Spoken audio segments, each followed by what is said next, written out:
Okay, good evening, everyone, and thank you for coming to the FY27 Community Conversation with our County Executive, Mark Elridge. This event is being recorded. My name is Peter Fosselman, and I'm the Director of Regional Services here in Bethesda. I want to thank our host tonight, which is our Citizens Advisory Board. I know a number of the members are here, but we're going to hear from our chair in a few minutes, Kristen Nelson, and then she will recognize the board members that are present this evening. Also want to give a special thanks to our teams that are helping out from the Public Information Office, the Technology and Enterprise Business Solutions, and the Management and Budget staff. This is why you're here tonight. This is why you can hear. This is why you can see things if you're at home. You can watch it on YouTube, and they are putting the show on tonight, so thank you to those three teams. Also want to thank a couple of my regional services members, TJ Vance over there in the corner, and Brandon Sucky is here somewhere. I know maybe he's in the other room. So thank you to both of them. I could not do my job without TJ and Brandon, so I appreciate that. So real quick, what do regional services do? Everyone asks me that question all the time. We're an arm of the government. We're an extension of the county government. When years ago, the county seat, which is still there in Rockville, the people that were down county, there were no cell phones, there was no internet, and you would have to run up to Rockville to get services. And so regional services got started to provide another arm of county government to help the residents. And so today we have 5 locations. Some of the things that we do, a few small things, like if there's a pothole on your street that hasn't been filled, we can work with transportation and make sure that gets filled. I just got a call over the weekend from a couple that lives in Chevy Chase. They had a tree fall in their backyard. The tree's on state property. I was able to get a hold of the State Highway Administration because it's next to 495. They were able to get out there and clean it up, so we can do things like that. Also, if you have someone in your family that is in need of mental health services, we can connect you with HHS and get that taken care of. So we pretty much do everything that the county government does, and we're here to help you. We cover the areas of Bethesda, Cabin John, Chevy Chase, Friendship Heights, Garrett Park, Glen Echo, North Bethesda, also known as the Pike District, Potomac, Rockville, and the Twin Brook communities. It's a pretty large area, and we stay close to all of the members in that community.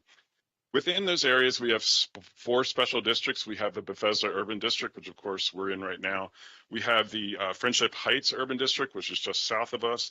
We have the Pike District, which is in North Bethesda. And then we have Rock East, which is the city of Rockville. So I want to thank our partnerships at the Bethesda Urban Partnership, the Friendship Heights Alliance, the Pike District Partnership, and of course the city of Rockville for collaborating with us in all 4 of these special districts.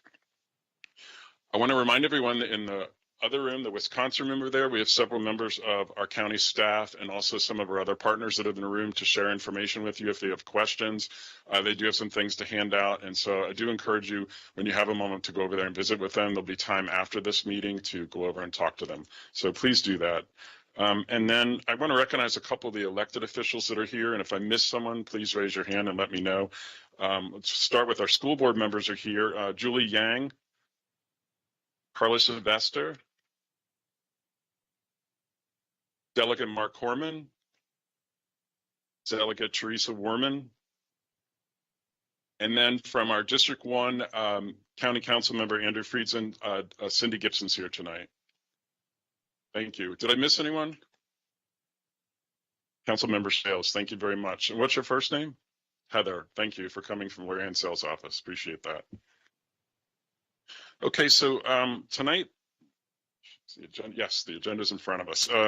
We're going to talk about several things, but I need to go over a few details.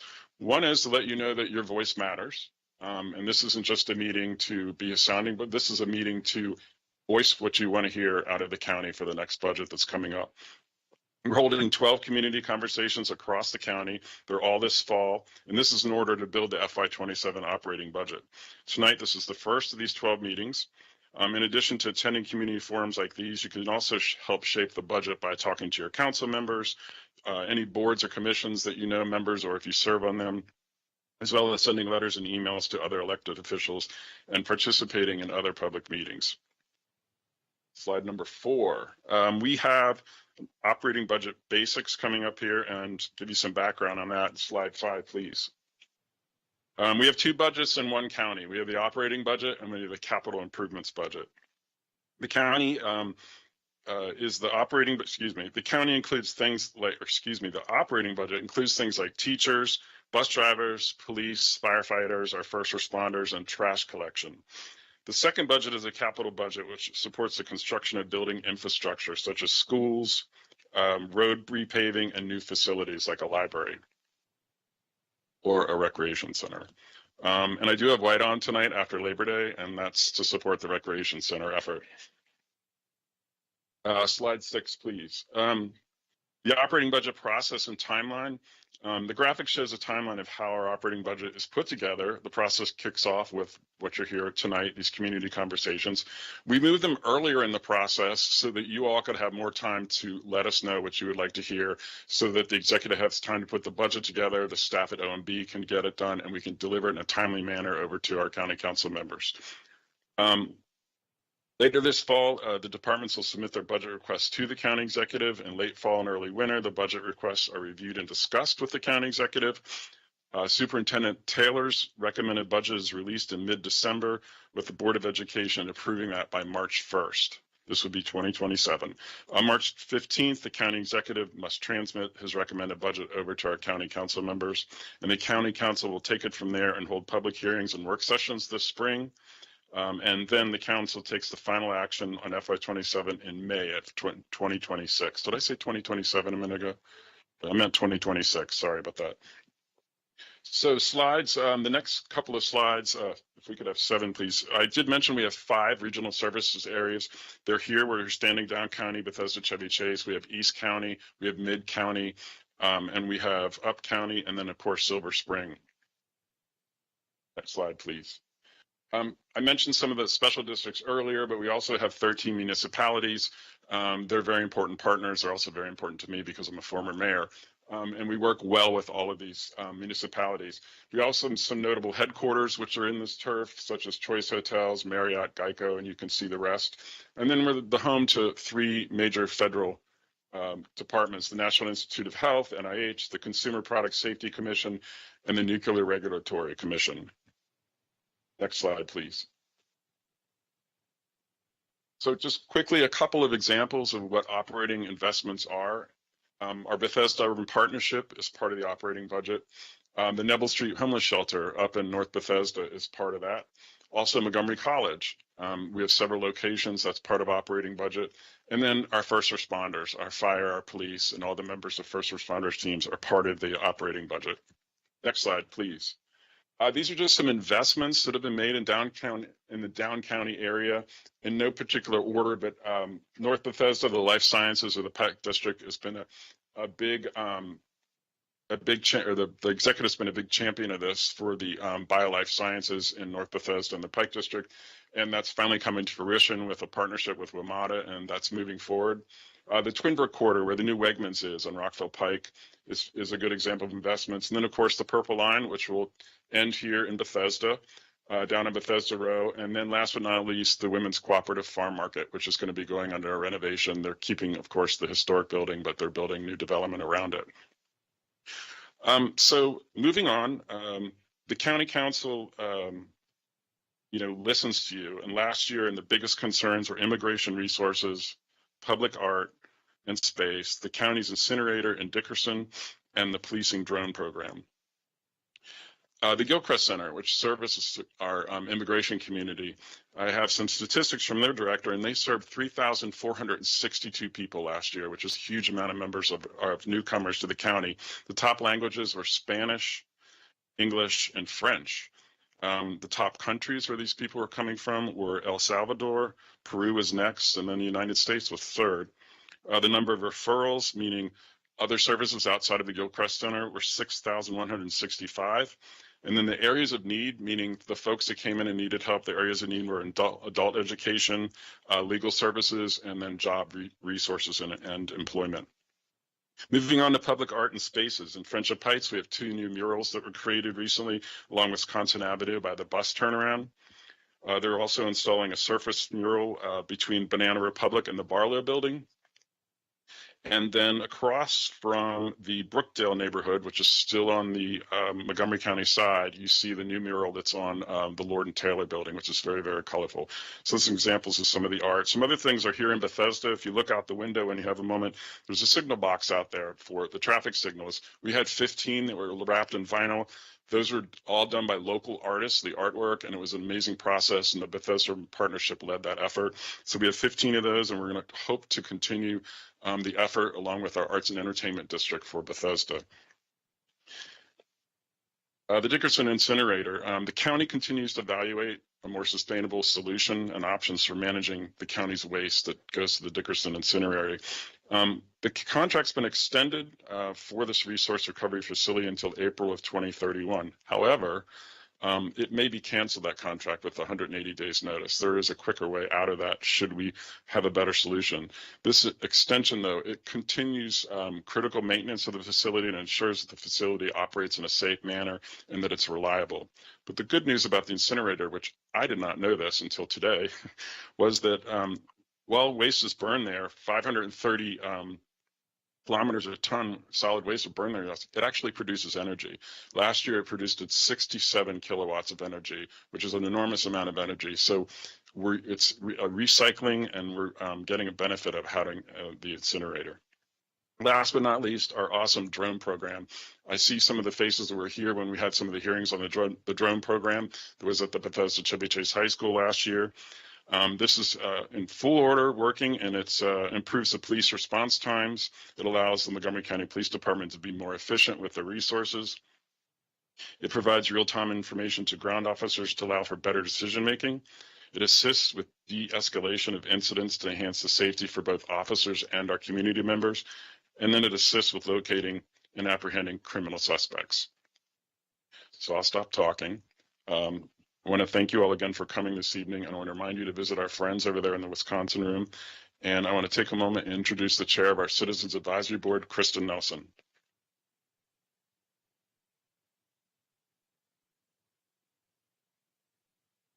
Thanks, Pete. I appreciate it. I'm pleased to welcome all of you here on behalf of the Western Montgomery County Citizens Advisory Board. And I'd like to start by acknowledging our CAB members who are here. Could you raise your hands? We have quite a few. I see working from the back, Katya Marin, George Wolfond, who's our vice chair, Lee Kaiser, who's there, Janet Schatz, and Ahmad, Tazeen Ahmad, I'm sorry. I thank you guys for being here. And also I want to extend a warm welcome to County Executive Mark Elrich. We really appreciate the time that you take to hold these meetings in person. They give residents the chance to hear directly from you about the budget, and they give you the chance to hear directly from the community. And I can tell by the looks on your faces, you're ready to make some statements that he'll hear. And we really appreciate you doing them. Thank you. Tonight, you're going to hear about many different priorities in the community, but one I think you may hear about repeatedly is the call for a rec center in downtown Bethesda. I heard a clap. Thank you. Although Bethesda is the county's economic driver, we lack something that many other communities have, a rec center. Both the 2017 Downtown Bethesda Sector Plan and the 2025 Minor Master Plan Amendment identify this as a priority. And the community strongly supports it too. Regional Services has been conducting an online poll for the past month or so, and more than 1,500 people have weighed in, with 93% saying, yes, we need a rec center for Bethesda. And it makes sense. We need a place where teens and kids can gather safely. We need a place where seniors can socialize and stay healthy. We need a place that offers health and wellness opportunities for our increasingly diverse residents. We need a place that attracts business and serves as an amenity for workers that keeps them engaged in downtown Bethesda. We need a rec center. Are you sensing a theme? We need a rec center. I know that many of you have issues you want to raise tonight, and I don't want to keep the mic too long, but as Apple's Tim Cook would say, there's one more thing. We want that rec center to have a pool. So that's part of our ask. Thank you. And I'm going to leave you with that thought and turn things back to Pete. Thank you all for being here tonight. Thank you for attending and for coming to share your ideas, whatever issue brings you here tonight. We appreciate it. The CAB supports hearing your voice. We're glad that you're here. And thanks again to the County Executive.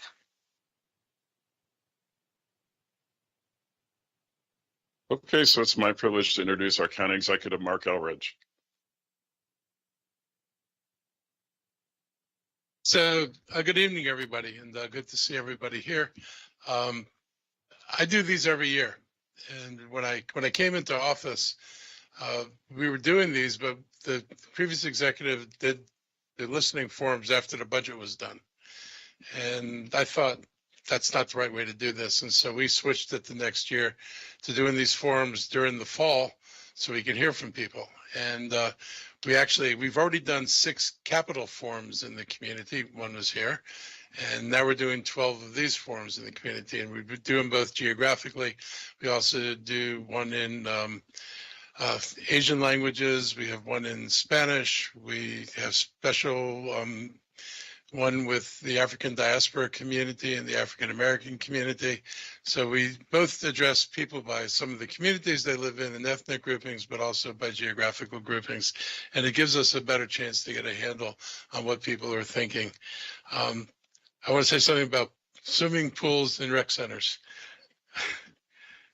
David Dice, you could correct me if I'm wrong, but doing the pool in the rec center in Silver Spring created more problems and headaches than it should have. And if I were going to do a swimming pool and a rec center, they would not be in the same building. It puts enormous stress on the building. It is not designed to hold a swimming pool. And if I had to do over in Silver Spring, the pool would have been someplace else, not tied to that building's construction. It was not the best idea in the world. That said, we'll take a look at the recreation center request as a whole. And the big challenge up here is if you're really thinking about 70 or 80,000 square feet, that's 2 acres. And so look around you and tell me which 2 acres in Bethesda that you've got available so I can do this, because that's one of the big challenges here. And the 2 acres I can think of is the park that we're trying to get behind the women's farm market, and that would defeat the purpose of the park if we took up all that space with the pool. So we're going to have to think about where else we can do this. But it doesn't mean it can't be done. It just means it's going to take some time, and you still have to do a program of requirements, so it gives us time to think about it. I didn't want to start there, but I figured since you mentioned it, and I didn't want people waiting with bated breath for an answer or something like that, I would just kind of address it kind of up front. So yes, this is something we can do. Finding the place for it and finding space in the capital budget is the challenge we're going to have. So back to where I was supposed to be in this presentation. Let's see, what is my first slide? Other than that, I'm the county executive.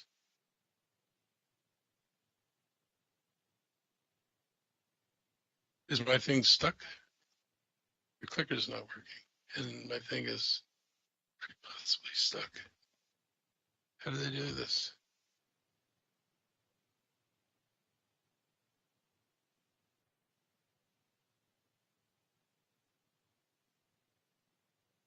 Oh, yay, something different.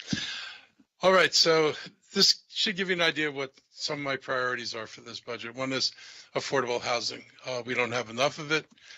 We're zoned in a way that makes it very difficult to produce affordable housing. Anytime you primarily zone for high rises, you've pretty much said we're not building affordable housing here, because the cost per square foot to build a building that requires steel and concrete is above $600 a square foot, and it makes it very challenging to get affordable units in it. And when you zone for only 1 and 2 bedroom units, it's hard to get units for families in these high rises. And so, my belief is we need to look at some of the places where we've zoned for too many high rises and reduce the heights so you can actually have 5 to 10 story buildings that could be built more affordably and have a better percentage of affordable units. When the county does deals, and we do deals with developers, we get higher than what's required for affordable housing. The standard in Bethesda is 15% has to be affordable.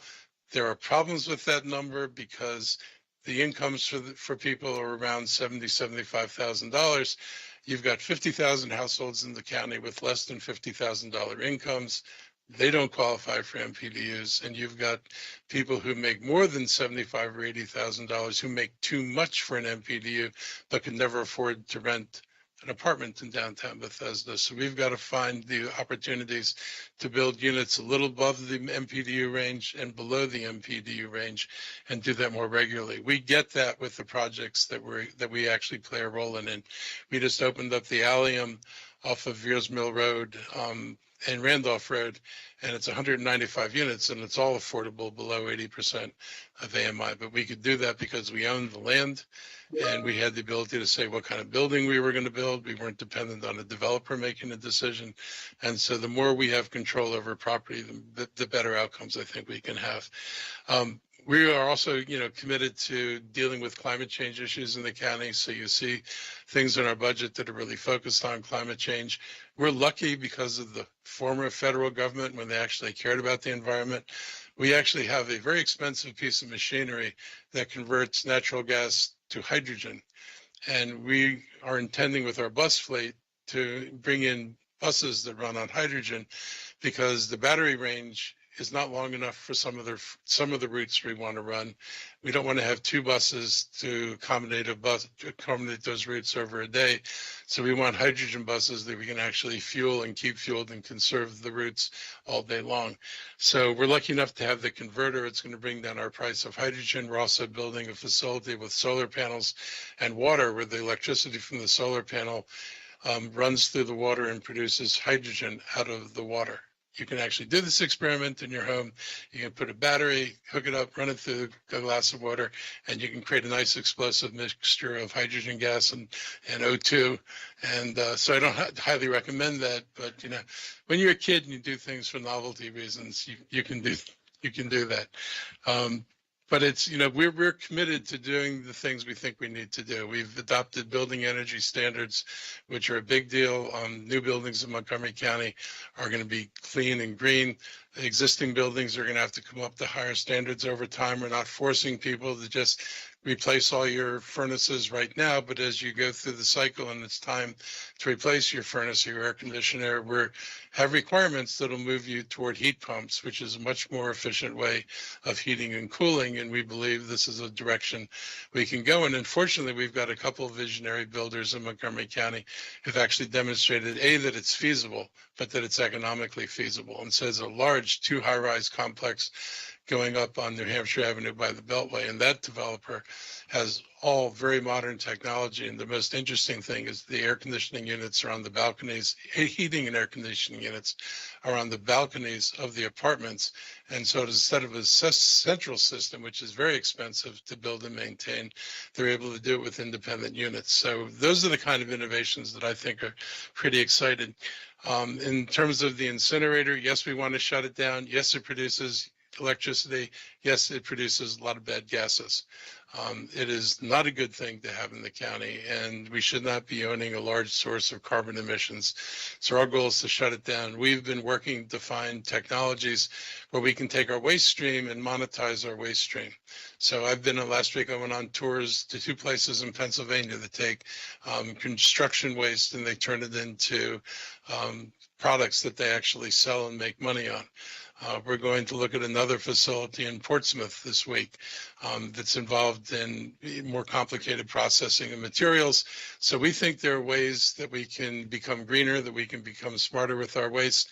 I don't want to burn it, and I also don't want to send it to a landfill. So our goal is to get as much out of the waste stream, get money for it, which we don't get right now for much of it, and help underwrite the costs of operating that facility. So that's something we're pushing on pretty hard.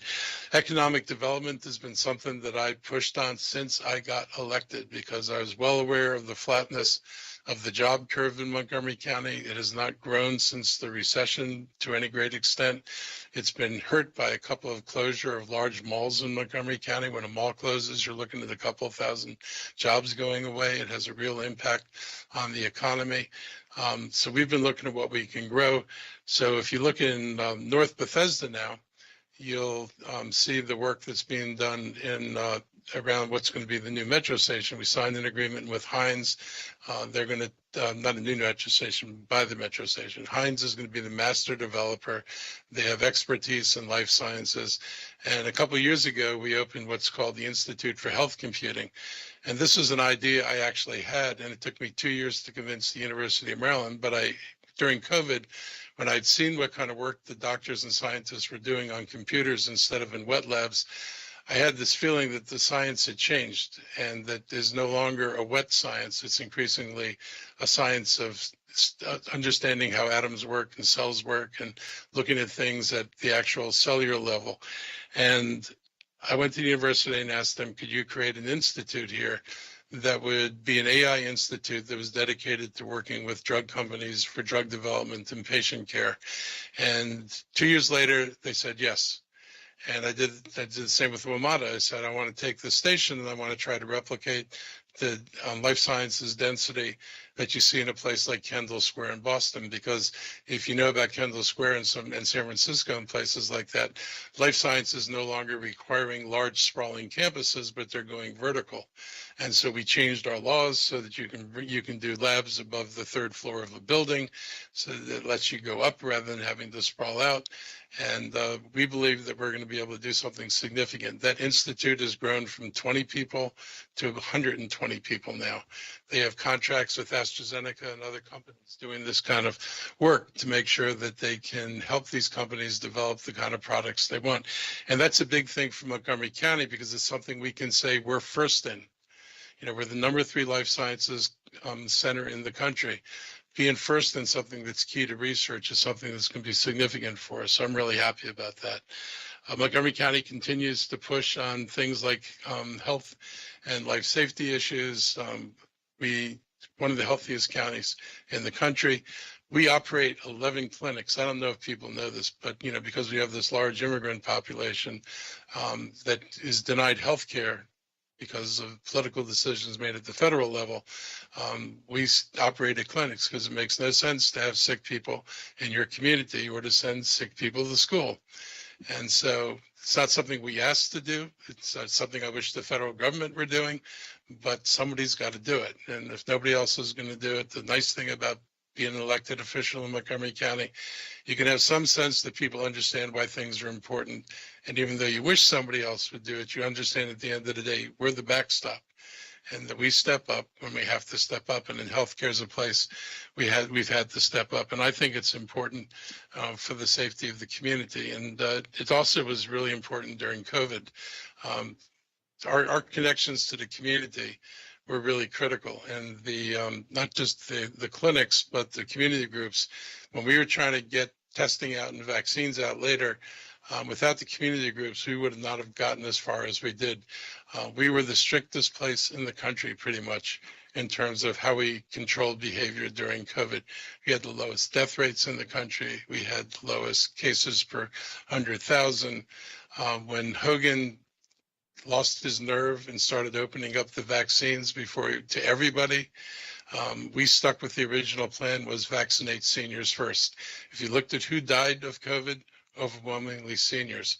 When he opened it up statewide and said, our vaccines are for everybody, seniors were outcompeted by other people. So we made a decision in the county, with our share of the vaccines, we would stick to the senior population until we had the population vaccinated.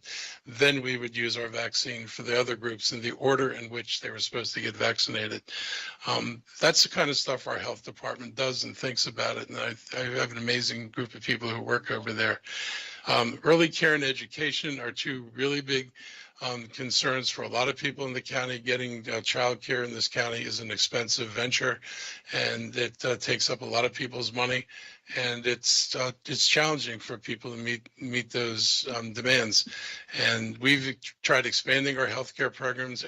Early care programs. We continue to put more money into early care. We need more money than we have, and we're looking at the state.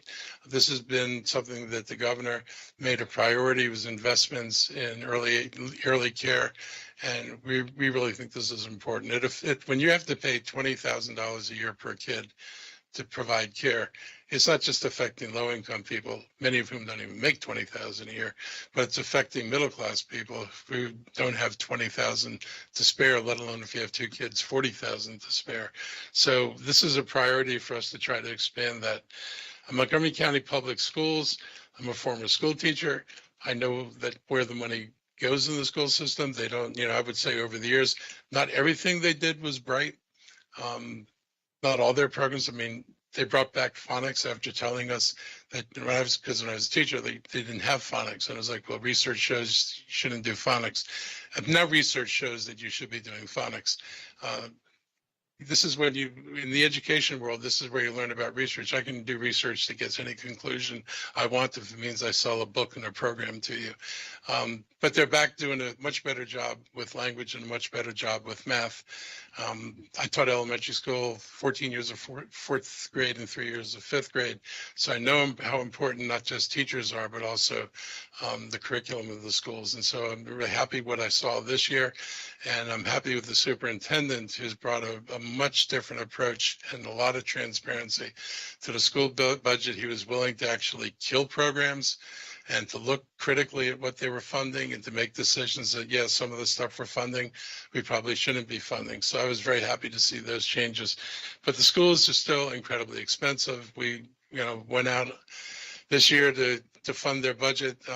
They needed 700 additional teachers. And what people didn't realize is that in the world of politics, sometimes people get trained not to ask for things they're never going to get. So the school system had a major problem with support staff for kids with disabilities. But they didn't want to come asking for that on top of everything else they asked for. And so it festered until the point they said we need 700 people. So we bid off the 700 people this time.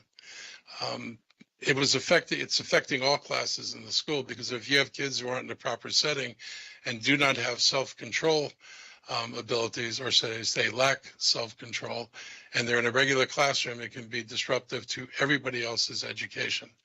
And so it wasn't just about those kids for the sake of those kids, but it was those kids because they need to be in the right setting to get a right education, and other kids need to be able to function in the classroom and have functioning classrooms. So I made a commitment to fund that budget. I'm really happy we did that. This year, we're going to try to tackle delayed maintenance. That's another thing the schools didn't ask for more than a decade, was actually how much money does it take to fix our buildings. So now we're going to look at what we have to do for that. But we're trying to get ourselves set right, because hopefully once we're set right, we'll maintain a level of funding that you don't fall behind again. The county has a racial equity and social justice office. Everything we do, we kind of run through that analysis. My budget now comes with an analysis of who benefits. And they're not shy about pointing out that, say, certain parts of the county get a whole lot of investment and other parts of the county don't seem to get investment. We've been very clear about the fact that investment has to be spread across the county. And I use Ike as an example. When he came in his very first year, he said, we're changing what rec centers we're doing in Montgomery County. So we've got these beautiful new shiny rec centers, and the rec centers in the Black community are falling apart, pieces of crap. And they were poorly maintained, falling apart, too small compared to everybody else's rec centers. And he said, we're prioritizing those centers and we're going to build those centers. I was on the council when they did that. I applauded them for doing that, for having the guts to get up there and say some other people are going to have to wait because we have a responsibility to deal with this. We continue to take that kind of approach to racial equity. You got to make sure everybody gets a piece of the pie.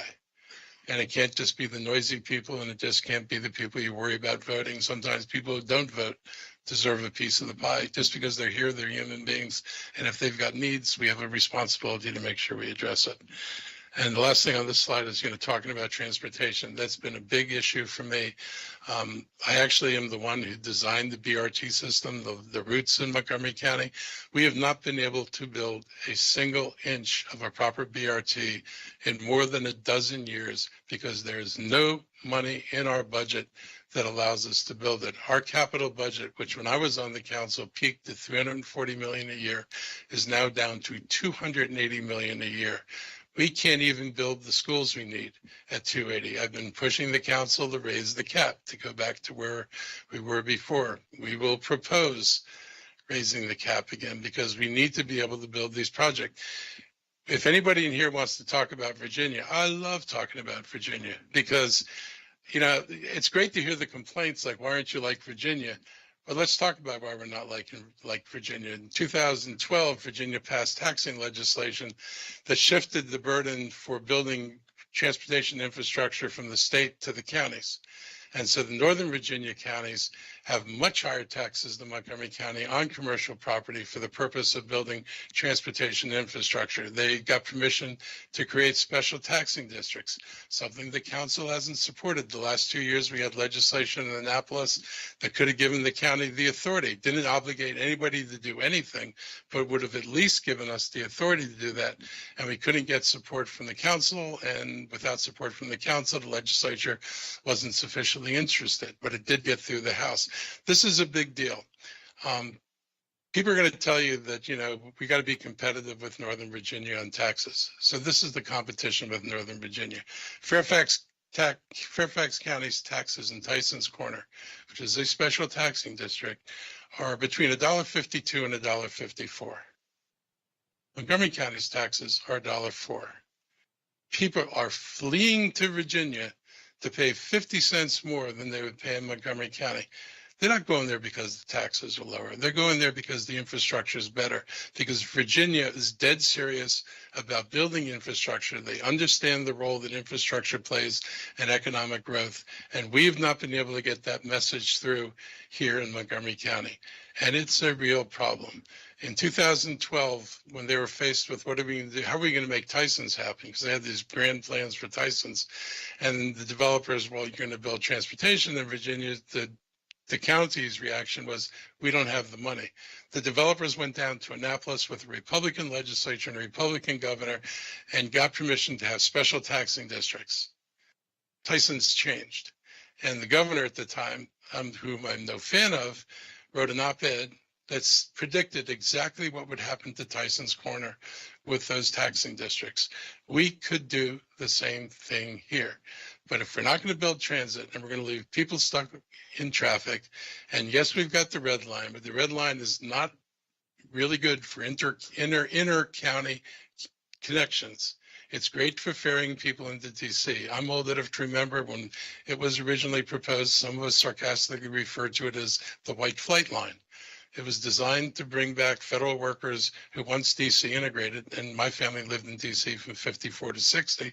When DC integrated the schools, white workers left the city of Washington. And they were greeted in Silver Spring back then by real estate agents who advertised, we're still segregated. You're safe here. So that's kind of the history of why we wound up with what we wound up with.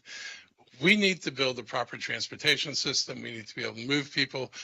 I won't say quickly, but better than we move them now. And we got to get people from where they live to where they work. And that's one of my priorities. And I'm going to continue to push on that because, you know, if you want to talk Virginia, talk about what they did to get where they are, not where, don't tell me where they are. My eyes are wide open. I know where they are. Talk about how they got there. And we're failing that test. So I'll talk a little bit about how MCPS budget's happening, because some people, you know, write me letters and saying, do this and do that with the MCPS budget. The answer is no can do. So the way the budgets work, the school board makes its own budget. They work with staff, they come up with a budget with the superintendent, and the superintendent brings that budget to the board, and the board eventually brings it to the council. We have a misalignment of timing, which we're trying to fix. My budget's due to my council March 15th. I don't get the budget from the school system until March 1st. There's no way to make adjustments to our budget in a 2-week time period. And sometimes, particularly when the board adds money to the superintendent's request, we don't know what target we're trying to hit, and we're all sharing the same pot of money, this very large pot of over $7 billion. About 54% of it goes to the school system, including Montgomery College, and everything else goes to the rest of the county. But this is a big deal, and this is something we need to deal with to try to move the timing so we're better aligned. But the school budget, when it comes over, I cannot make any line item changes in the council. All we can do is say, we're going to give you this much money. We're going to cut you by this much money. We can't say we want you to put a program in your budget. We can't say we want you to take a program out of your budget. And in all honesty, that's probably right, because there's nobody on the council, no office on the council or in the administration that supervises schools, that knows what the issues are in the schools, understands the academics. That's why you've got a school board, and that's why you've got the staff that the school system has. So you have to trust them. And despite some dissatisfaction with some of the things they've done over time, by and large, they did manage to produce one of the best school systems in the country. It's not the best anymore. It's declined somewhat, but it's still pretty damn good compared to everybody else. And our job is to bring it back to be the best. And they need the resources to be able to do that. One of the things they're changing is they used to use magical numbers for class size. So when they would, including the last round of funding, when we didn't give them everything they wanted, they told the council, you know, the class size is only going to go up one person. That was a lie, because the way they calculate class size, and they stopped doing it this year. We're going to get real numbers this year. But the way they did it, they divided up all the faculty, teachers in a building, and divided that into the number of students. Not all of those teachers have classrooms. So you're adding teachers who do not actually teach classrooms and pretending like the number of kids in the class is the average of this division problem. And we know that's not true. And so we raised it. I raised it again with the superintendent and with the union. And the union wants real numbers. I want real numbers, because you don't know what you need to do. And you will be surprised to see class sizes are not as good as they should be, because we've been playing with magical numbers. So one thing I don't like is magical numbers, and I try to get people not to use magical numbers. And I think we're going to be in, at least now, we're going to be in a much better shape with the school system. I think you got a superintendent who understands we're adults here. We can deal with the real world. Tell us what you need. Tell us what we need to do, and we'll figure out how far we can fund it. But it's important to us. We have worked with the Board of Education to get more money out of the state. That well is pretty dry right now. And, you know, they're not able to fund the blueprint for as much publicity as there was around the blueprint. The blueprint's been shaved back a little bit. That's going to be challenging to work with. And Montgomery College is also part of what we fund, and they follow a similar process. They develop their budgets, and we decide how many dollars we can give them. And if we don't give them everything, we leave it to them to decide what cuts they think are the least harmful cuts they can make in the system. So if you have any requests for what you want me to do to the school budget, you can write them to me, but I will look at them, but I can't do anything about them. The real people you have to write to is the school board and the superintendent's office. Those are the people who can say, we need more of this or we need less of that. So just so you get an idea of like the numbers we deal with, this is our FY26 budget. And these are the commitments we can make. And as you can see, this budget is pretty locked in. The school system is the dark blue, and the light blue is Montgomery College. That's 54% of our budget's going to education. Go over to public safety. That's 18%. Almost 20% of our budget goes to police and fire. Jump up to debt service. That's what we pay for the bonds we float. What did the bonds do? The bonds bought all the schools and all the bridges and all the roads and anything major we do in Montgomery. Any capital project, this library, I mean, at the rec center you want, will probably be a $40 or $50 million bond item that we're going to have to float bonds to pay for. So you and everybody else who gets capital projects, get your capital projects from there. OPEB and pensions are $206 million. This is one problem we're trying to fix. Our pension funds are funded to the 90-something% level. We've been over 100% before. We're in the mid-90s right now. We're well funded on that. OPEB is one of the funds the county has that was created and not created in a smart way. They treat it like a pension. What OPEB is, it's employee benefits, health benefits. And what you're paying right now out of the regular budget is employee health benefits for this year. Retiree health benefits, you're paying money so that residents 20 or 15 or 20 years from now won't have to pay anything for employee health benefits because the interest off the money that you're putting away and not spending on things you need will be so large because the billions of dollars we put in this stupid fund just to sit there will pay the benefit then. And then 1 year, the council will no longer have to pay the benefit and somebody will wind up with a couple $100 million suddenly dropped in their lap. This is not smart planning. And it shouldn't be the current residents are paying for future retirees' health benefits. We have normal inflation that goes from year to year. If we keep doing what we're doing now, we could modify the amount of money we put in OPEB. I'm going to propose that we keep OPEB right now. It's 50% funded from what the theoretical number was. Leave it at 50% and then take the annual interest and put it into the operating budget to pay this year's health costs, which would then free up millions of dollars to go fund other things that you all want without raising taxes. The council did this last year for the school budget after telling me the year before when I wanted to do it that this was a crazy idea, but they didn't want to raise taxes last year, so they did the crazy thing and went into this. Now that we've both decided that we can go into this fund, we should go into it deliberately in a purposeful way and do a little better job of planning. You know, one of the things is trying to figure out what can you wring out of your budget in order to make it so that you don't have to raise taxes every time you have a problem. The fungible part of my budget is this rest of the budget. That's the $587 million. And that pays for all the school health nurses. It pays for recreation, everything you want in recreation. It pays for the parks. It pays for the libraries. It pays for circuit court. It pays for all the bus drivers in the county.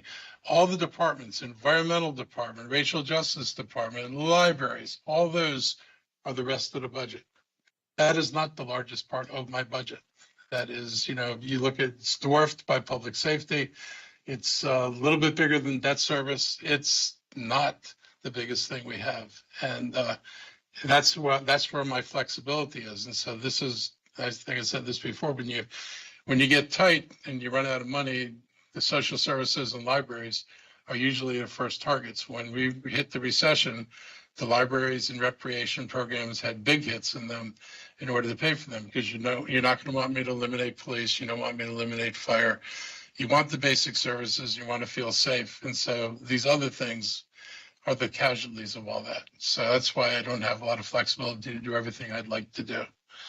Lastly, the operating budget challenges, you know, are numerous. There are more people who need help. I was talking to somebody who's doing food programs in the county, and they said there are more people online than there were during COVID. Hunger has not gone away. COVID showed us, you know, hunger didn't get invented with COVID, but when there were no stores to go to and people didn't feel like moving around, we realized how much people were actually not getting food. And so our food programs are a lot bigger today than they were, even though we're not in COVID anymore. Schools cost more. I think we saw that slide with the comparative. So I'll show that in a bit. Anyway, the schools cost more. Obviously, salaries goes up, staffing go up, the cost of the buildings go up. We have less budget flexibility, inflation, and we have constrained resources. We're not going to get, certainly not going to get what we used to get from the federal government. Fortunately, we're not overly dependent on the federal government, but we're not going to get what we used to get. The state's having a hard time, so we're not going to see the transportation money and some of the other funds we got from the state. So we're dealing with other people's constrained resources. And we had proposed tax increases in the past that would have given us more leverage and a little bit more flexibility that didn't get approved. So we're working with less tax revenue than we could have. You have an uncertain job market. There's a potential for losing somewhere between 10 and 40,000 jobs to the lunatic in Washington. When he was forced not to fire people in the spring, because the court said if it was in the budget and the funding was there, you had to keep these people on. The budget that comes over in October, assuming they can actually get a budget to come over in October, we don't go into continuing resolutions, the positions that they wanted to eliminate in the spring aren't in this budget, which means those people will not have jobs on the day that this budget passes. That could lead to a very rapid firing of a large number of federal workers. And we're seriously talking easily a range of 10 to 40,000 workers.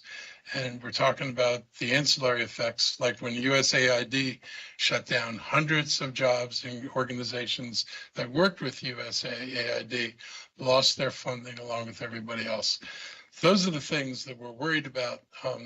Obviously, if there were 40,000 people lost jobs, the average federal worker is making over $150,000. Do the math, that's a lot of income that we get taxed from. Losing that income is going to have a negative impact on the county's tax revenues.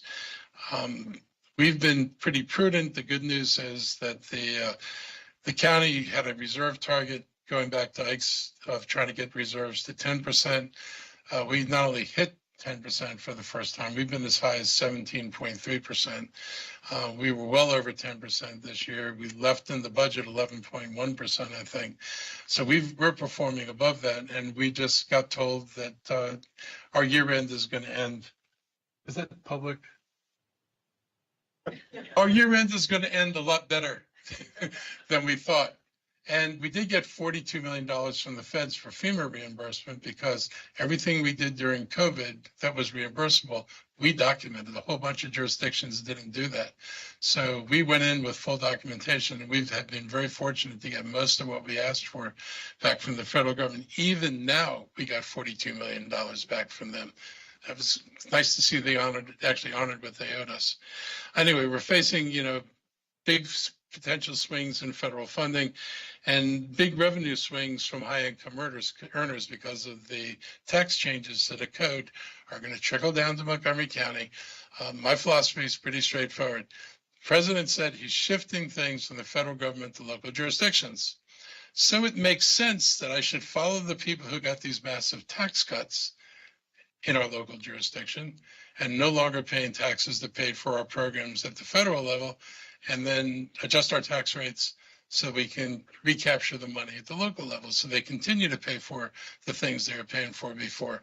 There was a bill last year that raised the income tax from 3.2 up to a maximum of 3.3. We're hoping there's going to be another bill this session that would raise the cap to 3.7.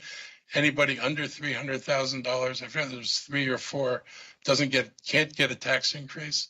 So the increase can only be on high income earners. And I will, if that comes to pass, I'll propose legislation that creates a graduated scale as incomes go up so we can capture money we otherwise would have captured from those folks. And it's the right thing to do. Most Americans believe you should have a fair tax system, and the people who make the most ought to be paying more, and they shouldn't be getting a free ride. And so I'm excited. Plus, they have deductions that none of the rest of us have. Not only do they not pay a higher rate, but they get away with more deductions than normal human beings get. And so they wind up effectively paying a lower rate. And you can see that if you look at the tax charts from the state and look at effective rates. It's like instead of going up, it's going the opposite direction. So there are things we can do, but we've got to figure out how we're going to do it. Lastly, is this lastly? I said we're worried about resident job losses. We talked about that. You can go to the next one. This is one of the issues I was talking about in terms of infrastructure. This shows in 2009, we were spending $300 million on infrastructure. That's what we were bonding for. The low line is where we are now. You can see that's what we've been doing. We're lower than we were. The blue line is what would have happened if you had adjusted spending for inflation. Inflation's a real thing. Everything we do gets inflated every year. So we have a over $200 million gap between where we were in real dollars in 2009 and where we are in real dollars today. This is not a good place to be. The school budget that I budget for in year one of a 6-year budget is not going to cost that much when you get around to building it 6 years later. We have no inflation adjustment in our budget to account for increased costs. So one of the things we're going to be asking the council to do is not only raise the cap, but include an inflation adjuster if we can do that, so that you can reasonably expect that the amount of money that you put aside is going to meet the needs that you thought you were going to fund, because this is a problem. And when I found out that, I think it was Alexandria funded this metro station, the city has an $800 million budget. They floated a $250 million bond. And if I wanted to float a $250 million bond in my $7 billion budget, I would be told I could not do that. And so we have locked ourselves into policies that are not very smart. We need to free ourselves so we can be a little bit more productive. And this is just an example of rising costs. In FY16, the ride-on bus is $467. Now it's $1.2 million. A new school, $361 a square foot to $834 a square foot. And fire engine is $685. Now it's $1.2 million. And the only thing that hasn't gone up with inflation quite is road paving. Was $390, now it's $519,000, but it's still a lot more money than we were paying before. And just so people get an idea, when we talk about inflation, these are real examples of inflation. It's not a theoretical thing that some economist is talking about. This is what we have to spend to buy these things. Our taxes need restructuring. The system is designed in the 50s and 60s. Most of the revenue came from new homes. And it helped us build great schools and roads, but today the county's fully developed and we need more modern investments. We need a different strategy. I'll give you an example. I talked about Fairfax County. Here's my other favorite example. Montgomery County is only the second lowest property tax jurisdiction in the region. The lowest tax jurisdiction is Washington, D.C. Why is Washington, D.C. lowest? They're 85 cents per 100, whatever your tax assessment is. They're 85 cents because their tax on commercial property of $10 million or more is $1.89.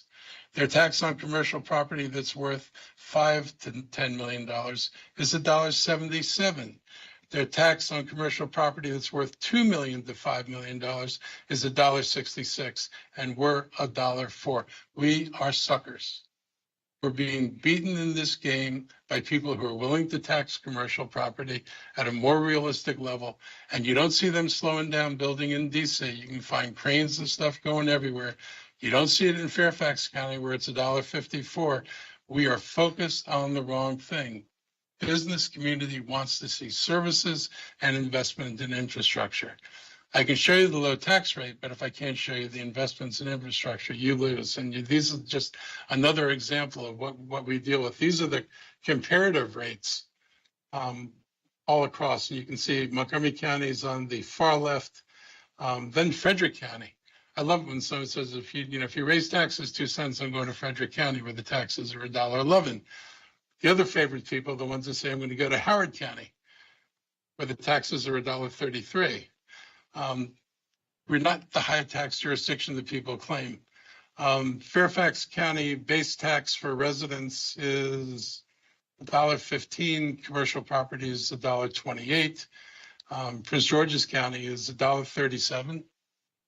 And rest in Virginia is $1.36 for residential and $1.48 for commercial property. Then you can see Washington, D.C., 85 cents for residential going up to $1.89 for commercial. So that's where we sit. So if anybody tells you, this is a high tax jurisdiction, you're paying more than other people, it's factually not true. And you need to understand that because you look what other people do. This is how they do it. And we need to figure out. I would not propose going to Virginia's tax rates. We don't need to do it. We're not building the stuff they built, but we need to be higher than we are right now. And now you guys can ask me questions. Thank you very much.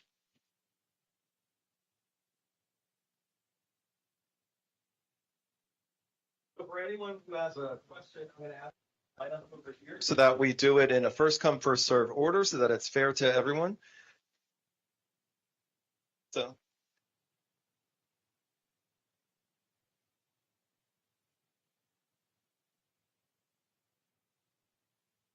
you're first.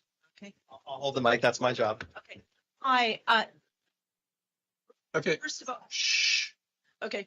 Come on, guys, let her talk. You were very good for me. First of all, I would like to endorse having a swimming pool because it's very, very useful for all sorts of reasons. Maybe it can be where the outdoor pool is. Maybe you can use some space there or something. But the second thing is for the bus route, which I guess is in the far future. I just want to make sure that you do it in a very meaningful way. I've observed bus routes in other jurisdictions where the project took so long that it really harmed businesses along the route.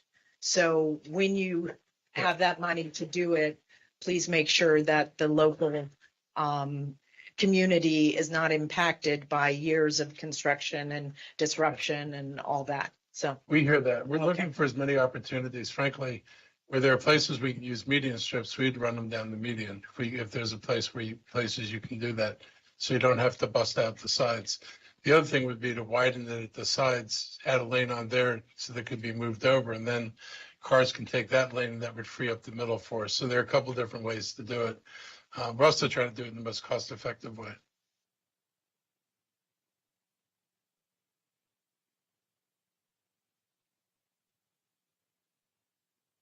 Over half of renter households in our county are rent burdened, cost burdened, straining budgets even for those with modest incomes.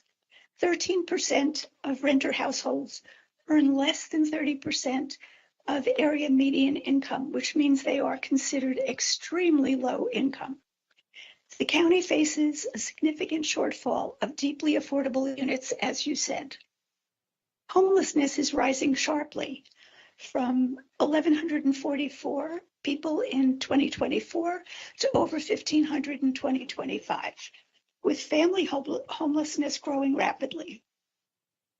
Without an immediate increase in deeply affordable housing, especially for those who earn less than 30% of AMI, these challenges are likely to worsen. What progress have you made dealing with Boxable or other similar companies that could produce affordable housing units that could be put up quickly? So I've gotten Boxable in front of the state. And when I went out to the shopping center trade show, I actually had an appointment with the company. And so we brought out the Assistant Secretary of Commerce and my permitting person and a very large Montgomery County developer. And we went out to the factory and had conversations with them. We're interested not just in buying the units because you got to pay shipping from Las Vegas. We're actually talking to them about building a factory. And whether it's in Montgomery County or in the state of Maryland, we want a factory over here. And so we're trying to figure out what the terms of that would have to be to make that possible. The reason why it's interesting to me is the price per square foot is a price that no one else can build at. And you get a pre-manufactured house. They literally get delivered to a pad site and they unfold like in a couple of hours. All the appliances are already pre-installed and it's ready to go. And so they're occupiable usually the next day. So I've had this conversation with a couple of bigger projects in Montgomery County where there's an interest. I met with Brandon Scott, the mayor of Baltimore. They've got 12,000 empty lots. They've got blocks that aren't empty, but they've got lots where you can knock down the things that are abandoned and wrecked and put these things in. It is an amazingly simple process, and the prices are good. We're also looking at other people who, particularly for taller buildings, are doing either modular or light steel construction, things that are less expensive than what people typically do. The price per square foot is the thing that determines whether or not people can live there. And we're very determined to try to knock those prices down. And the market's not going to do it. Nobody's going to reduce their profit margins. We're literally in discussions. I mean, we're talking about what's it take. I want a model unit. So we've asked, can we get a model unit set out here? So we're trying to get this stuff moving in real time. Thank you. Mr. Executive, I'm going to politely interrupt a second. It's been brought to my attention that a couple of people in the audience would have trouble standing in the line due to mobility issues. So Fine. if you're one of those people, if it's okay with you, I'm just going to ask you to raise your hands. We'll go ahead and let you ask your questions, and then we'll go back to the line if that's fair. So just raise your hand. Okay, there we go. Yeah. Welcome. Mark, I'm Lee McNair with the Montgomery County Climate Coalition. And I know you talked about the incinerator earlier tonight. And I know that you want to close it as soon as possible, and you've done good work in that area. But we support the Department of Environmental Protection's decision to issue requests for proposals to use long-haul transportation of our trash to a well-managed landfill. And I know you don't like landfills, but we're going to landfill in Virginia right now. And so we can actually do better on the landfill. Based on the DEP's analysis, the cost to incinerate our trash is going to continue to go up. So we need to transition rapidly to a system that is designed to lower costs and be healthier for the county. So considering that, what funding in the FY27 budget are you planning to propose to promote transition to long-haul transport of our trash? We will send something over to the council to do that. We're trying to knock down right now the things that we can knock down right now in the interim. So, for example, we do a horrible job with construction waste. We've met with a company, more than one company, that actually is interested in taking over. And one of the things that interested me, we've talked with companies that aren't asking us for money to build something, but are willing to come in as private companies and operate this. And in a sense, we would provide the feedstock. We might provide the place to build the facility, and they would make the profits on it. And so it's beneficial to us. And, you know, my goal is, as much as possible, is to find partners with capital who actually are willing to build and operate it like a business. And the big benefit of that is if they operate it like a business, you know it's going to work. You're not going to buy something that, you know, you try to turn it on and you try to make it operate and it doesn't work the way it's supposed to. People who are vested in being profitable are going to give you something that actually is going to work. So we're going to try to do some of these things as quickly as possible so that when we haul the waste away, we can reduce the tonnage. You're all going to need to get used to food recycling. We're going to need everybody to do it. And I tell you my own personal experience. If I'm in Tacoma Park and we do plastic bottles, you know, cans, cardboard, paper, and food, and of course yard waste. When I look at my trash can every week, about the only thing in my trash can is either some plastic or paper that's too contaminated or plastic films. My containers are always light because there's nothing bulky. When you take food and cans out, there's nothing bulky. If residents could understand that by doing these things and participating in those programs, you actually lower our cost of dealing with your waste. If we, for example, if our food goes to a digester and a digester is producing methane, and methane is something we can sell commercially, or methane is something that we can give to the farmers for their dryers rather than buying suburban propane, there are things we could do that would benefit everybody in the county. So that people need to understand this is one of those things where your participation and involvement is actually a civic good. It's not only something we're asking you to do because we want you to be environmentally conscious, but you could help us bring down the cost of what the things we're going to do are going to cost. The more you participate, the better off we're all going to be. Thank you, Mark. And Pete, I think Lorna has a question online.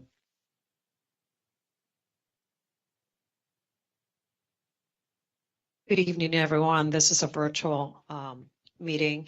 Mr. County Executive, these are tax related. Property taxes of small old homes have skyrocketed in the Bethesda-Chevy Chase area due to developers bidding up the cost of old houses. Many longtime residents have been forced to sell and move because they could no longer afford their property tax in retirement. Unlike every other jurisdiction in the region, Montgomery County has no serious senior property tax credit program. The $700,000 assessment cap is insufficient. Current program effectively rules out any longtime homeowners in the Bethesda-Chevy Chase area from qualifying. Why haven't you done anything to implement a serious senior property tax credit program? I'm willing to look at that and whether we need to raise the cap, but I'm not sure whether that's the right place to start, whether the 700,000 is the right place. And I'm not sure whether raising the cap is the right place as much as putting money into, in some places have done this where you create an escrow fund. And so you, instead of do an escrow, instead of paying the tax, you would owe the delta. So say I capped it at 600 and your property was worth more than that. You would take the delta between say 600 and 700 in your taxes, and that delta would go as a debit against your house. When you sell your house or your estate sells the house, then they collect the tax. So you would have benefited from the increase in price of your house. The county would defer some of this as a tax, but it would be, I think, to me, that's the fairest way to do this. And I do think we have a right to and should collect the taxes. But if seniors have a hardship and we're to opt for a program like that. So I'm going to see whether our legal staff thinks they can write something that does that. They've done it in other jurisdictions. I'd be open to doing it here. Hi, Mark. It's Teresa Cameron with the Never Pike seen you District before. Partnership. I first want to thank Pete and his team for all the work that they do all the time with business districts and emerging business districts, which we are one, and also urban districts. So thank you very much. And I want to applaud you for all the work you've done to help North Bethesda move forward, in particular the IHC, who we've met with several times and are working with on some of our partnerships related to economic development and our work with Carter Rock to bring more business here in North Bethesda. So I just urge you to keep funding the urban districts, emerging business districts, because we really are helping increase the value of Montgomery County and economic development. That's why it's still in the budget. Thank you. Thank you. Hi, I'm Kevin Walton for the Climate Coalition. I want to thank you for listing climate change as one of your top priorities, and thank you for your support for the Green Bank over the years. As you know, the Green Bank supports making buildings energy efficient and transitioning from gas. So the county passed a law requiring 10% of the fuel energy tax to go to the Green Bank. This is really important now, especially since the funds they were supposed to get from the Greenhouse Gas Reduction Fund are going to be clawed back by the federal government.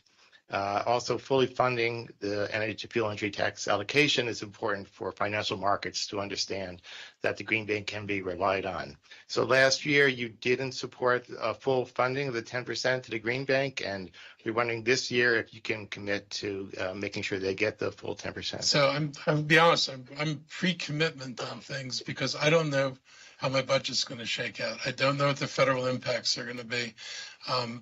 Last year, we weren't prepared for the school budget, and there's a limited willingness on the council to go anywhere with taxes. And so obviously, if I don't have other revenues, things have to give. I had to give some things on affordable housing I didn't want to give. So it's not always fun and easy. And I don't always get to do all the things I want to do. But if we're funded for it, we'll certainly put it in there. I don't want to undercut what they do because they do amazingly good work. And that project I talked about on New Hampshire Avenue is one of the projects that they were really bigly involved in. Great. Thank you.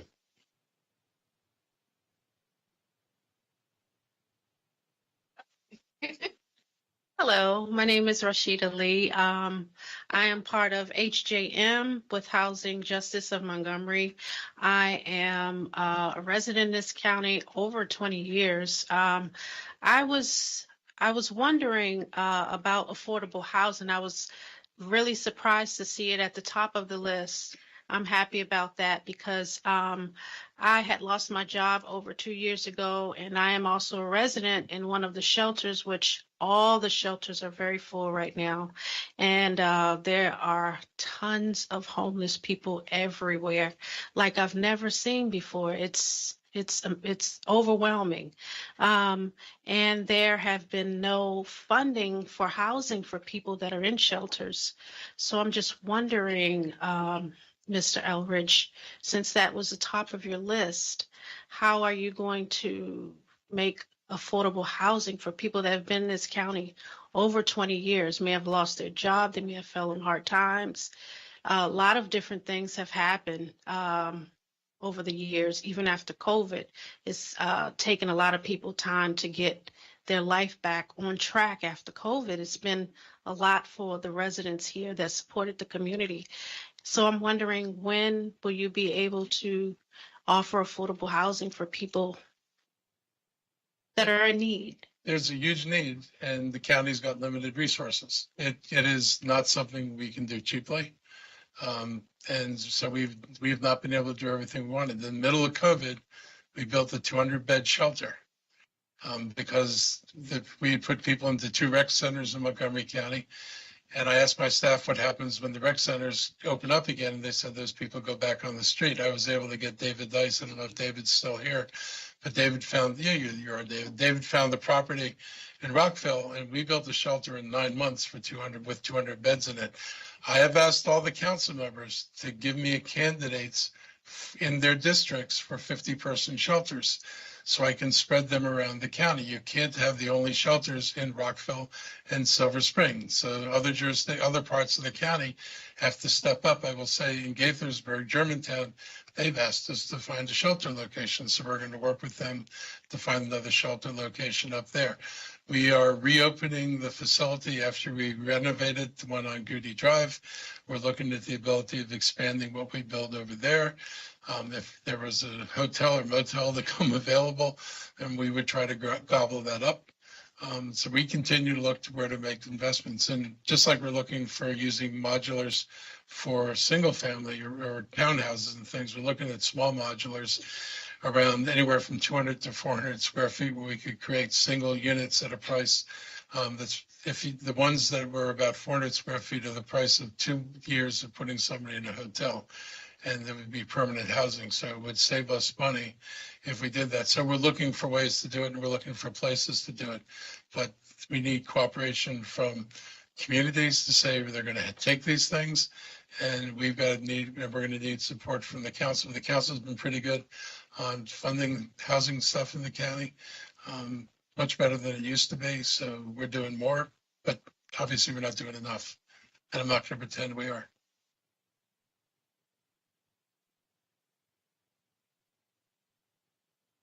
My name is John Dix. I'd like to make a recommendation regarding swimming pools.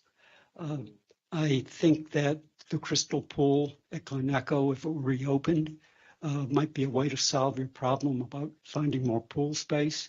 But to do it correctly, we'd also need to install or reinstitute the rail line from Georgetown to Glen Echo, which hasn't operated from, I don't know, since around 62. Yes. It will also serve both the racial justice and social justice issues. Look, I don't know about the pool, but it doesn't serve the local concerns. I'm not sure if people here want to drive to Glen Echo for a pool any more than if I told people in Silver Spring, you have to drive to Rockville for a pool. Well, there's bus service to Glen Echo, which is all that was available after about 62. So I think access to Glen Echo is probably not, it's not as convenient as Bethesda, but it's still a solution. It might be something you could do. I'm not, I'd have to ask the people actually involved in that facility, which is a federal facility, not our facility. I think both the state and the county contribute. Okay. Thank you. Good evening. My name is John Kelly. Several other questions I wanted to ask, but when I came in, I picked up one of these flyers that caught my attention, and it mentioned that your office gives money to something called the Maryland Israel Development Center. And the center, it brings weapons manufacturers and social media surveillance companies into the county. First of all, if this is true, how would you justify cooperating with this center given the genocide that Israel is committing? I've tried to avoid, because I'd have to talk about every country that has crimes against its people, and I have to talk about every defense manufacturer in Montgomery County. We do not have any policy about saying you can't be a defense manufacturer. And I don't think it's appropriate for the county for us to try to make a decision. When we raised the issue of the MIDC, there was no support for popping it out of the budget. It's $41,000. It's not money that goes to the companies. They recruit is what they do. And we get companies that do stuff I don't like, but those companies doing military work, we already have companies in Montgomery County who do military work. We already have companies in the county that are involved in surveillance and other things. So it's not like these companies are unique. If there's a sentiment to pull it out, we'll pull it out. Somebody asked me if we can do an advisory referendum. I'm going to ask our lawyers if we could do an advisory referendum and ask residents, do you want to put a ban on defense industries in Montgomery County? But, you be careful what you ask for. Lockheed Martin's a major employer in Montgomery County. I'm not sure that people would be very happy if that was something we were expected to do. And I find it very hard to draw a line on where you say not this, but something else. What if a company is selling something that winds up in the hands of the Sudanese or any of the other various monsters that are destroying places around the world? I'm sympathetic to what people are asking for. Yeah. In this case, I'm not talking about a company. I'm talking about a country that's committing a genocide. And it's like money's not going to the country, it's going to a company. Yes.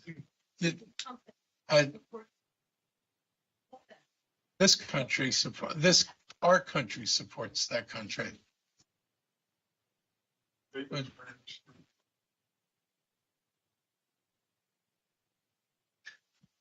My name is Ben Mann. I'm here on behalf of the West Bard Civic Association regarding the permanent closure of the residential block of the old West Bard Avenue. Redevelopment of the West Bard Shopping Center is wonderful, but the residential block of West Bard experiences the heaviest impacts from all the increased density. Right now, there are 33 new townhouses under construction directly on our residential block. As part of the compromise with our neighborhood in the 2016 West Bard Sector Plan, our block of single-family homes is supposed to receive traffic protection in the form of a cul-de-sac, closing off the end of the River Road end to traffic.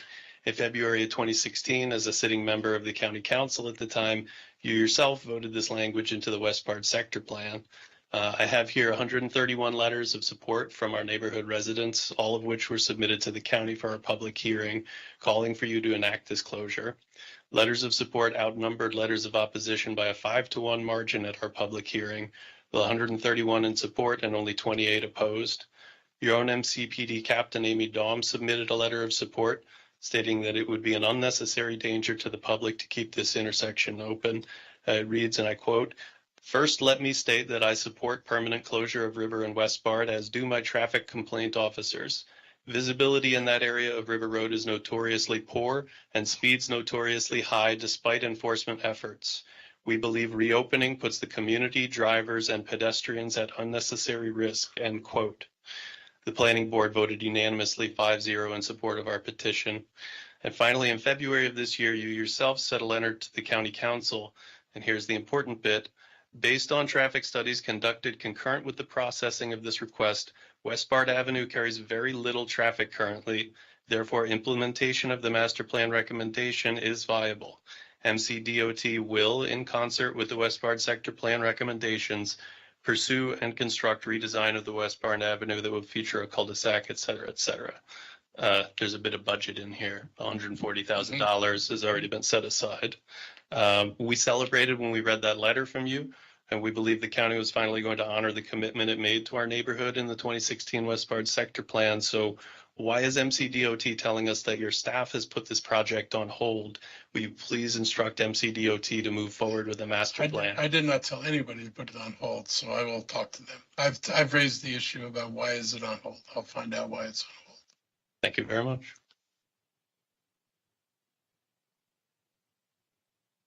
Hassan Isham. There is a genocide going on in Gaza, and there's a genocide going on in Gaza, and the county is partially complicit because of its funding of the MIDC. Now, about 1 year ago, I came to a budget hearing just like this, and I had asked you, my daughter was 6 months old at the time. I had asked you, when she's old enough to understand what's going on, and she asked me how she should feel about the elected officials that are partially complicit in what's going on. You responded by saying something like a mealy-mouthed answer like you just gave, and you said something about the other council members being much worse on this issue. There's no support. She's now 16 months old. Do you have a better answer? No, there's no support for doing this. If there was support for doing this, it would be gone.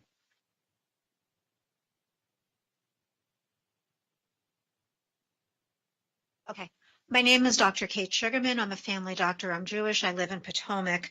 I'm a dual citizen of the United States and Israel. I'm speaking tonight on behalf of the Montgomery County Jewish Collective, a community of Jews in Montgomery County committed to collective liberation as the cornerstone of a vibrant, safe, and supportive Jewish community and a safe and equitable county and state for all. Our coalition, MCJC, has been trying to schedule a meeting with you to discuss our opposition to your decision to include funding for the MIDC in the FY 2026-27 budget. We still have not received a response from your office. The MIDC brings Israeli arms manufacturers and military surveillance companies into our state and county through financial incentives. Some of these companies create products that the IDF has used to carry out its genocide in Gaza. It's outrageous that our county, through our tax dollars, is directly supporting these atrocities. While the dollar amount is at issue here is small, our county's financial needs are significant. We must remember that budgets are moral documents and that what you choose to fund becomes a clear statement of your values. Under these circumstances, continuing to fund the MIDC is both morally bankrupt and fiscally irresponsible. As an organization made up of your Jewish constituents, the Montgomery County Jewish Collective urges you to withhold this funding from the FY 2027 budget. So I'd like to hear your response, please. I don't know what we're going to do with it this year. Well, We've asked our staff to look at it from an economic development perspective. What do we get out of this? Because it hasn't been historically mostly military. It's been mostly non-military companies that have come here. But the decision is in your hands because you're the one who creates the budget, and then you put the council in a funny position. Well, do we then, antagonize, certain right-wing Jewish constituents? So the budget proposal is in your hands, and that's why I put the council in a difficult position either way I do it. But as Jewish residents of the county, we have your back. We will support you. This is what we want. Zoran has Jewish supporters. You have Jewish supporters. And we, as Jewish constituents in the county, we support the ethical option of not funding the MIDC. I hear you.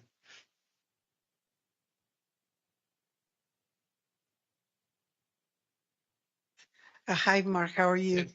Well, thank you for all the work that you have been doing. And my main concern right now is for the mental health of our community, and mainly young people and people that have schizophrenia and depression. And I am very happy that we have in Montgomery County, Cornerstone Montgomery, and we need the support of these nonprofit organizations and also the county health clinics for all the persons that are suffering with this mental illness. And every time that there is this, I hate to say, these mass killings, usually perpetrated by young men, and it really bothers me because most of these young men are mentally ill. And then the media goes all, this is a murder, blah, blah, blah, and the police arrest them. But they are people that are mentally ill.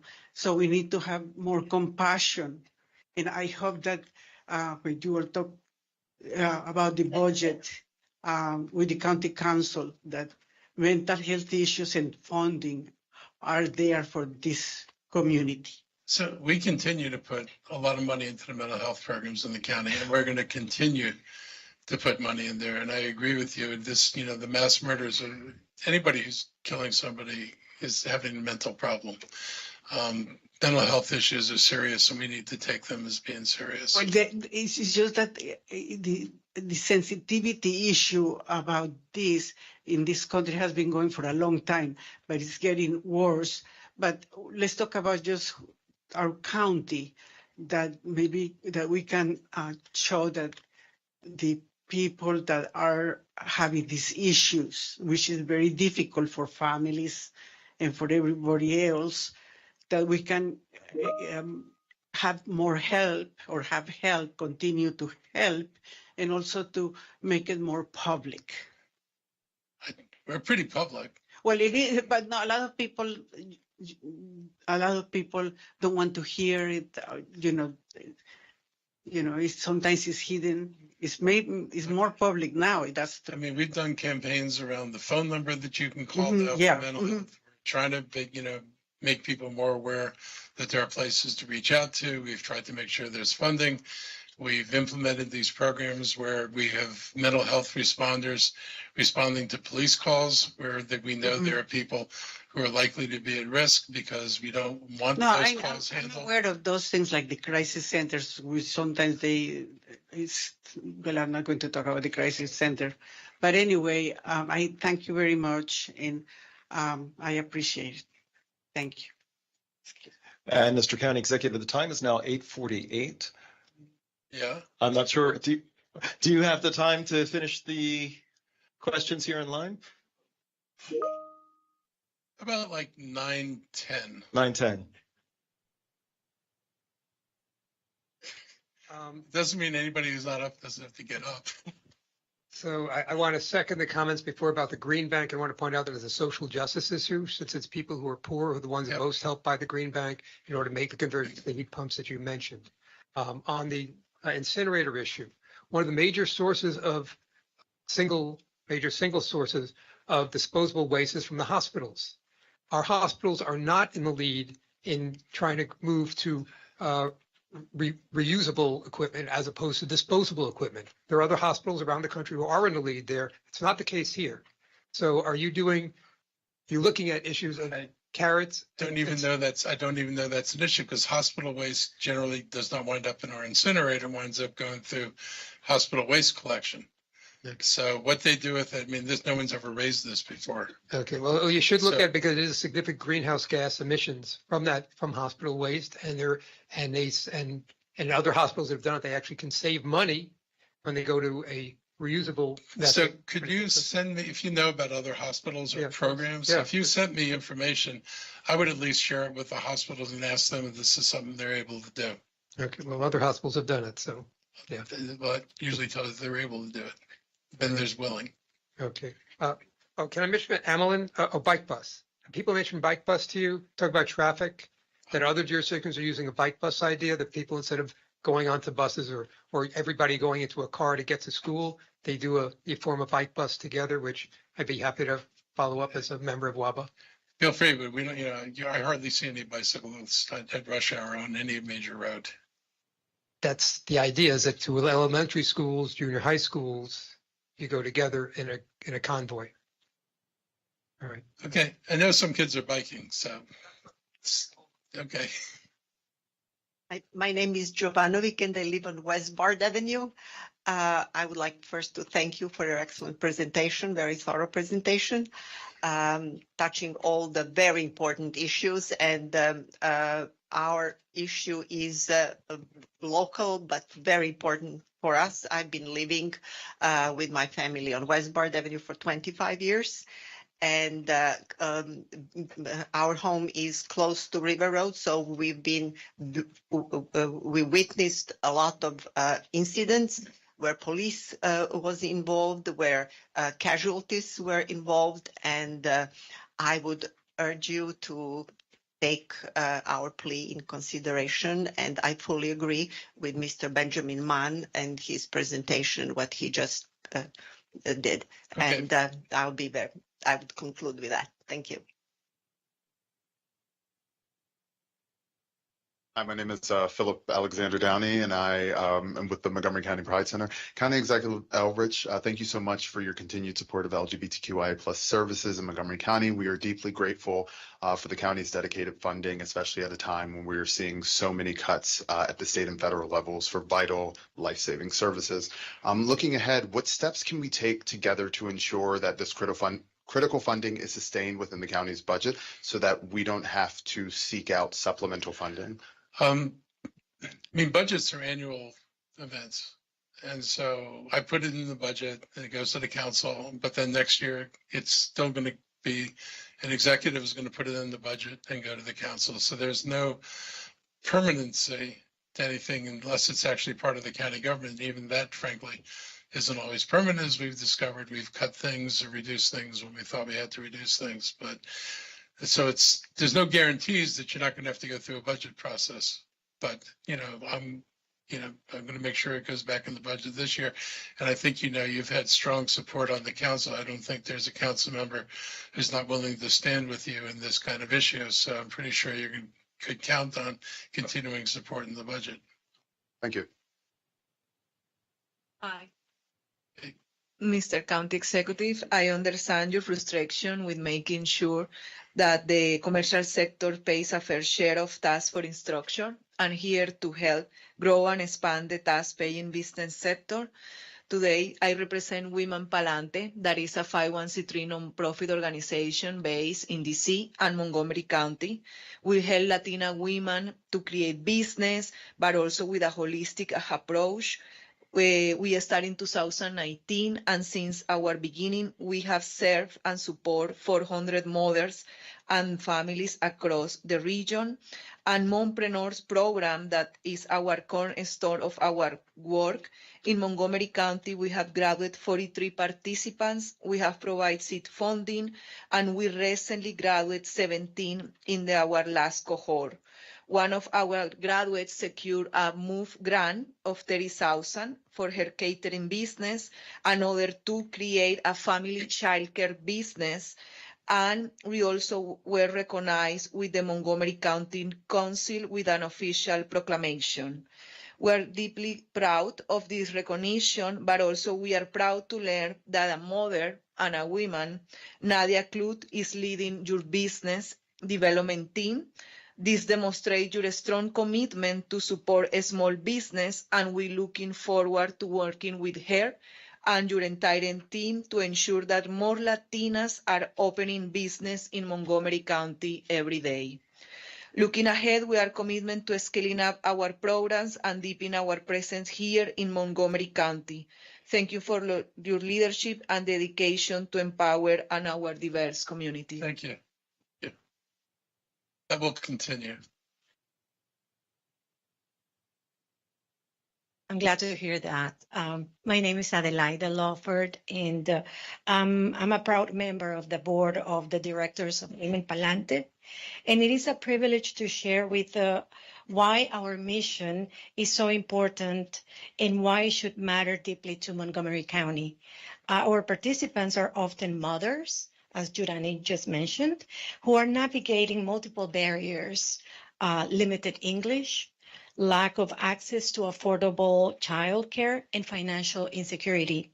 And yet, with the support of Women Palante, this nonprofit organization that we're representing today, they discover not only the skills to start a business, but also a community that uplifts them, believes in them, and walks with them as they pursue their dreams.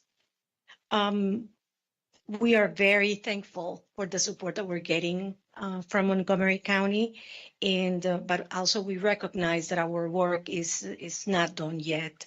The need continues to grow, And with the county's partnership, we would like to reach even more women, families, and communities. Women Palante is living proof that we can invest in Latina entrepreneurs. We're investing in their families and the future economic and social strength of Montgomery County. On behalf of our board of directors, we want to thank you for believing in this vision and for standing alongside as we continue this journey. Thank you so much. And I'm glad you're already connected to Nadia. Yes. She's very committed. We're very thankful for that. Thank you. Thanks. Good evening, County Executive Etheridge. This is Richard Hoy. I'm retired from the service in the fire department. I live in Bethesda. And I want to announce a few things that have happened this year and that affect the budget in different ways. We have lost unusually high numbers of county workers in the line of duty, actually two, Christopher Higgins, a firefighter, and Reese Bell, a bus driver. Both of these heroes died in the line of duty, and we're saving people's lives. Reese Bell drove the bus with passengers off to the curb and stopped while suffering a heart attack. So I want to say, as a career firefighter, retired, that I'm deeply proud and to be associated with these people. And I believe that their needs in the budget should be held first to make them efficient and safe. I also had the opportunity to call 911 this year, and it turned out that a housemate of mine, I live in Bethesda, and of course, as a retired firefighter, I can't live without housemates and currently a reverse mortgage to pay the property taxes. But one of my housemates suffered a medical condition that was grave, and thanks to the excellent service of the fire and rescue services here, his life was saved. He's back home and back to work. The apparatus of the fire department takes a terrible beating, and particularly transport units, EMS transport units. These units have a short life expectancy because of the great deal of mileage and the types of stress that they go through in their daily runs. So I would prioritize the fire and rescue budget on vehicles and also on personnel. As a firefighter, I knew what overtime did, and it enriched a few people who were lucky to get the overtime, but it ruins unit cohesion and readiness and the training opportunities that the fire and rescue service personnel must have because of the irregularities in the scheduling due to this fact that we don't budget enough to fully fund the seats in the fire department. So I would like to put that at a high record. And I'd like to just end at that. I have lots more requests, but you'll probably see that. Thank you. But we've tried to keep the fire department's budget fully funded and their recruit classes, and they just had a decent sized recruit class. So we're optimistic they continue to bring people in that need to come in. Hello, Mark. My name is Patricia Toomey. How are you? I spoke. You're probably very inspired, right? I spoke last year at one of your budget meetings before. I have a career of 20 years with the Internal Revenue Service. I've been homeless now for a year and 6 months. And I fell through the cracks because I don't have a mental illness and I do not have an addiction and abusive. And I was there, and as of April 1st, they put out 105 people in Progress Place. My concern is that you took the budget away in 2024 in May, and then you didn't give us funding in 2025. And here we are in 2026 budget, and we still don't have funding for the people. For the people that are single, we have money for families, but not for single people. Why is that? I didn't know we didn't have money for single people, and we didn't take anything away. So I will have to ask my homeless director, who is pretty still homeless, pretty much an advocate. Well, there are people still homeless that we're not able to find. And there's housing. nothing wrong with me. So where do people fall through the cracks? I've paid many taxes for many years. You know, I don't know how people fall through cracks. Obviously, people like you fall through cracks. So I can ask Christine. I don't look homeless and I don't smell.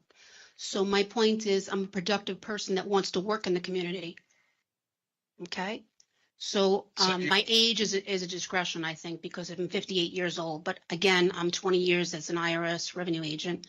And my point is that I hope in the future for this budget that you just try to consider those single people out there. They're actually informants to the police too. You know that, the homeless people out there. I will ask Christine about what we're doing. I spoke to her myself and she told me she put the funding in for the reappropriation 25 year that we put in actually in April. I spoke there myself and we had all 11 votes in council. And where did that money go? 1.463. It's not you that I'm asking. What I'm trying to say is that went to families. We helped less families for that year, that tax year. If money went through the council, then the money goes into the program. We have 11 votes for something. I'm not saying that it didn't go there, but you put it into families. Okay, my point is we have single people out there. Let me find out what this. I appreciate that. On the job front, have you considered, I'm actually going to go into business myself. I'm probably going to have a lot of people here because I keep getting asked if I'm going into business myself. So that's probably. If you don't go into business, I mean, I would say go talk to, we have WorkSource Montgomery. That I've been which through does too. a fair amount of job training and job connections. So they're worth trying. Thank you. Okay. Hey, Mark. Hey, how you doing? So I'm a community builder. Those that don't know about community building, we bridge the gap between residents, organizations, and county. I've worked with Mark Elrich. I've talked with Mark Elrich quite a few times, and we successfully did some things extraordinary. Thank you, Mark Elrich. Thank you. I come to you today because I'm a single father.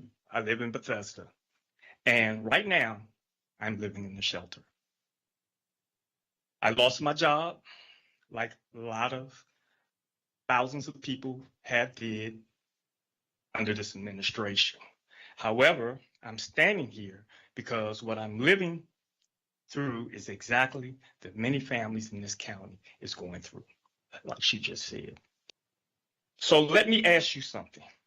What would you do if you lost your job and had to pack up your whole life in storage, drag 2 kids, your dog, your cat, and had nowhere to go? What would you do if the county told you that you didn't qualify as homeless? And yet, so you and your kids had to sleep in a car during the summer for 2 weeks. And when you finally got into a shelter, what would you do if your so-called shelter was crawling with roaches and rats, filled with crime, drugs, and child predators? What would you do if you had no kitchen, just a microwave and a fridge the size of a storage bin? What would you do if your kids woke up in the middle of the night swatting away gnats coming from the sewage drains? What would you do if, as a single father, you were told that certain county programs didn't apply to you because they were built for mothers, not fathers? What would you do if the unemployment insurance you paid into took a month and a half to reach you when your emergency was right now? So I will ask you one more time, what would you do? I'm here tonight because I am urgently need for deeply affordable housing in Bethesda. I live right down the street. I've canvassed shelters in Rockville, Gaithersburg, Silver Spring, right here in Bethesda. I've seen families pack into rooms that no child should deserve to be in. I've seen parents struggling to keep hope alive while living in conditions that strip away their dignity. We can talk about roads, we can talk about the beautification of projects, pools, but none of that matters if people in Bethesda have no roof over their heads. Deeply affordable housing cannot be treated as an afterthought in a budget. It must be the foundation. Even the President of the United States has called this, quote, one of the defining issues of our time. So tonight, I urge you, shift priorities to the budget towards deeply affordable housing, invest in people, invest in families, and in basic dignity of having a home, because until our work is done, community has a place to live, and our work is not finished. Can I have a copy of your letter? Yes. And I'll try to get.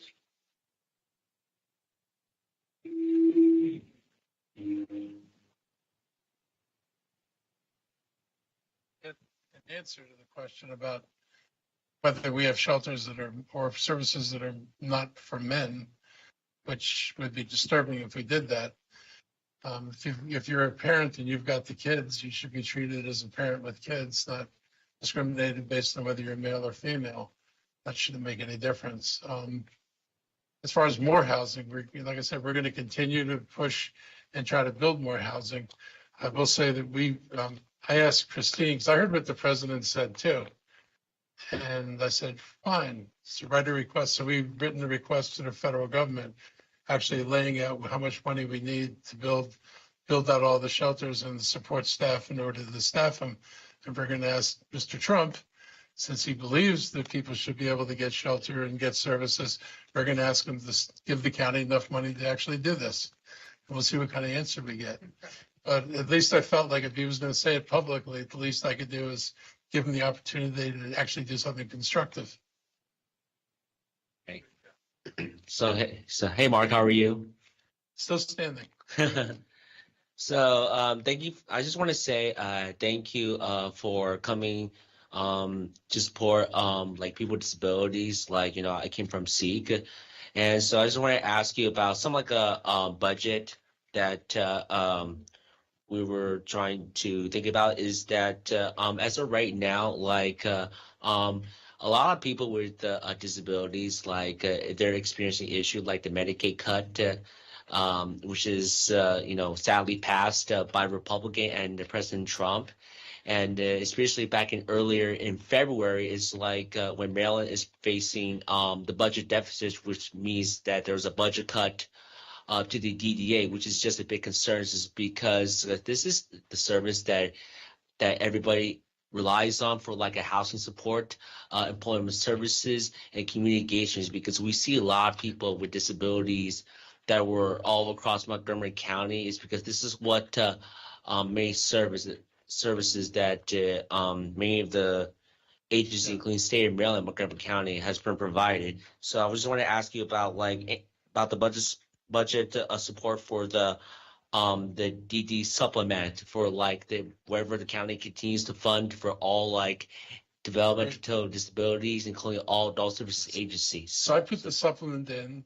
I will put the supplement again in this year because I believe, this for the rest of you don't know, the supplement adjusts what the state pays or what our providers are able to pay to what it costs to actually live in Montgomery County. So, and the county adds to that so that people are getting better than minimum wage so that they can actually work there, because it's tough doing this work for the same pay you can work in McDonald's or Target. So we'll put the supplement in. That's important to us. And we're doing an assessment. We don't know yet what the federal cuts are going to mean, and we don't know yet what all the state cuts, what may trickle down from the state. So our approach is going to be to do an assessment and then figure out what are the holes we have to fill in. And hopefully we've got enough money put away that we can at least backfill some of the holes that are going to be created. But I don't have answers to that, but we're aware of the problem. Okay, all right, thanks. Thank you. Mr. County Executive, that is the last question. I bet it's later than 9:10. Okay. Okay, you guys did a miraculous job of ending what I said. Thank you very much.